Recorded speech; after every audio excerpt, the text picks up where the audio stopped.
प्रत्येक घरी सुट्टीच्या दिवशी काहीतरी चमचमीत झणझणीत बेत केला जातो.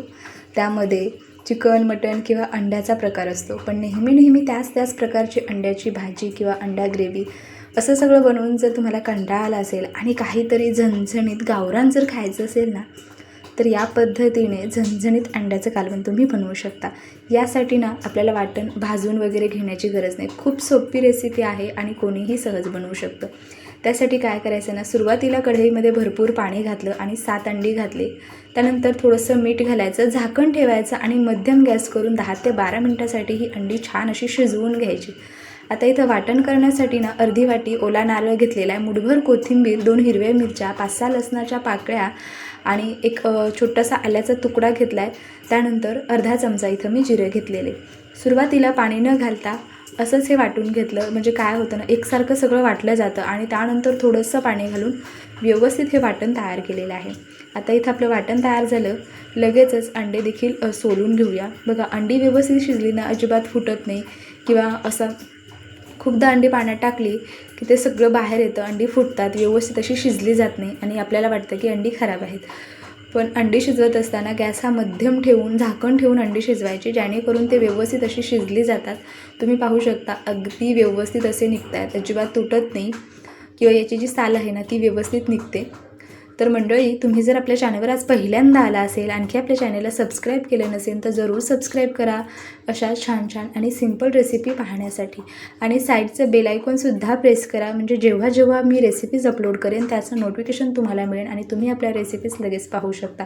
सगळी अंडी मी सोलून घेतली आणि अशा पद्धतीने याला ना थोडेसे असे कट मारून घ्यायचे, जेणेकरून अगदी रस्सा अंड्याच्या आतपर्यंत उतरला जातो, मसाला छान असा अंड्यामध्ये लागतो आणि मग ही अंडी खाताना देखील फिकी लागत नाही, मस्त असा रस यामध्ये उतरतो. आता सगळ्या अंड्याला मी असे कट मारून घेतलेले आहेत आणि गॅसवर कढई गरम करण्यासाठी ठेवली आणि यामध्ये ना 2 ते 2.5 चमचे तेल घातलेलं आहे. तेलाची क्वांटिटी तुम्ही तुमच्या गरजेनुसार तुम्हाला जितपत आवडतं त्या अंदाजाने कमी जास्त करू शकता. पण हे जे अंड्याचं कालवण आहे ना, हे मस्त असं तर्रीदार झणझणीत भाकरीसोबत खूप भारी लागतं. त्यामुळे मी तेल थोडंसं जास्त घातलेलं आहे. आता हे वाटण यामध्ये ना मस्त असं परतून घ्यायचं. सुरुवातीला एखादं तेजपान आणि त्यानंतर थोडंसं जिरं घालून जरी परतून नंतर मसाला घातला ना तरी चालेल. पण काय ना, आपण ह्या वाटणामध्ये थोडंसं जिरं घातलं होतं, त्यामुळे मी तयार केलेलं वाटण लगेच तेलावरती घालून हे छान असं परतून घेतलं 1-1.5 मिनटासाठी. त्यानंतर पावडर मसाले घातले. 1 चमचा कांदा लसूण मसाला, 1 चमचा धना पावडर, अर्धा चमचा गरम मसाला, पाव चमचा हळद, चवीनुसार मीठ आणि लाल तिखट 1 चमचा घातलेला आहे. लक्षात ठेवा, आपण वाटणामध्ये सुद्धा 2 हिरव्या मिरच्या घातल्या होत्या, त्यामुळे तुम्ही जितपत तिखट खाता त्या अंदाजानेच इथे लाल तिखट घाला. 2 चमचे बेसनपीठ घातलेलं आहे. बेसनपीठ घातल्यामुळे काय होतं ना, रस्सा छान असा दाटसर होतो, चव अप्रतिम येते आणि काय होतं ना, हा जो रस्सा आहे ना हा चवीला सुद्धा मस्त लागतो. त्यामुळे 1-1.5 चमचा ना बेसनपीठ घाला, खूप छान टेस्ट येते.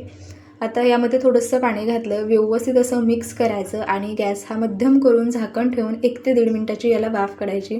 त्यानंतरचा इतका मस्त याचा घमघमाट सुटला होता आणि मसाल्याला तुम्ही बघू शकता मस्त असं तेल सुटलेलं आहे. आपण हा मसाला सुरुवातीला भाजून वगैरे न घेताच वाटून घेतला होता, त्यामुळे मी व्यवस्थित असा परतून घेतलेला आहे. वरून थोडीशी कोथिंबीर घातलेली आहे.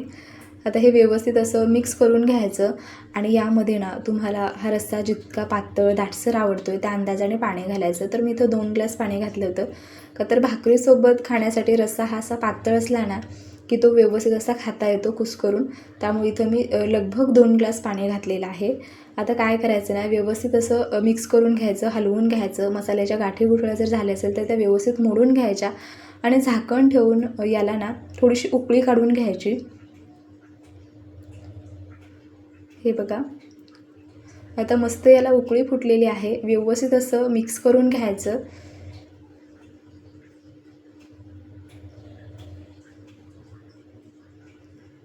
आता यामध्ये ना उकडलेली जी अंडी आहेत जी आपण कट करून ठेवली होती ते घालायचे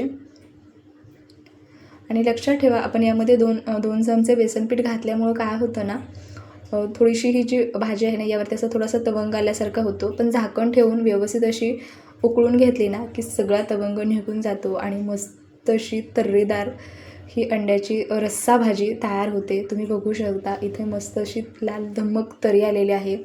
चपातीसोबत, भातासोबत, भाकरीसोबत खूप भारी लागते. त्यामुळे जरूर ही रेसिपी ट्राय करा.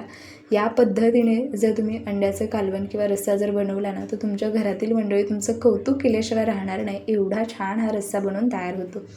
भरपूर सारी यावरती कोथिंबीर घातलेली आहे आणि मस्त असं हे ताट वाढून घेत आहे. इंद्रायणी भात आणि अंड्याचा रस्सा आमच्या घरातील जी लहान मुलं आहेत ना, त्यांना प्रचंड आवडतो.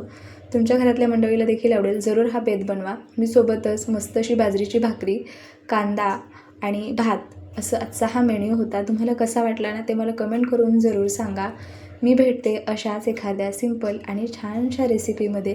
बरं मंडळी, ही रेसिपी जर तुम्ही फेसबुकला पाहत असाल, आणखी आपल्या पेजला फॉलो नसेल केलं तर जरूर फॉलो करा अशा छान छान आणि टेस्टी रेसिपीज पाहण्यासाठी. तर चला मस्त अशी टेस्ट घेऊया.